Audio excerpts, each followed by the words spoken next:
ہماری دادیوں اور نانیوں کی زبان سے سنائی دینے والے کچھ دلچسپ طبی ٹوٹکے بھی درج فرمائے ہیں۔ جہاں تک کام چلتا ہو غذا سے، وہاں تک چاہیے بچنا دوا سے۔ اگر تجھ کو جاڑے لگے جاڑوں میں سردی، تو استعمال کر انڈے کی زردی۔ جو ہو محسوس معدے میں گرانی، تو پی لے سونف یا ادرک کا پانی۔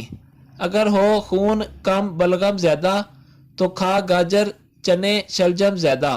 جو ہو بدہضمی میں چاہے تو افاقہ، تو کر لے 1 یا 2 وقت فاقہ۔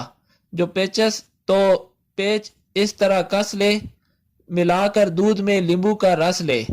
جگر کے بل پر ہے انسان جیتا، اگر ذوف جگر ہے کھا پپیتا۔ جگر میں ہو اگر گرمی دہی کھا، اگر آنتوں میں خشکی ہے تو گھی کھا۔ تھکن سے ہوں اگر عضلات ڈھیلے، تو فوراً دودھ گرما گرم پی لے۔ جو طاقت میں کمی ہوتی ہے محسوس، تو پھر ملتانی مصری کی ڈلی چوس۔ زیادہ گر دماغی ہے تیرا کام، تو کھایا کر ملا کر شہد بادام۔ اگر ہو دل کی کمزوری کا احساس، مربع آملہ کھا اور اناناس۔ اگر گرمی کی شدت ہو زیادہ، تو شربت پی بجائے آب سادہ۔ جو دکھتا ہے گلہ نزلے کے مارے، تو کر نمکین پانی کے غرارے۔ اگر ہے درد سے دانتوں کے بے کل، تو انگلی سے مسوڑوں پر نمک مل۔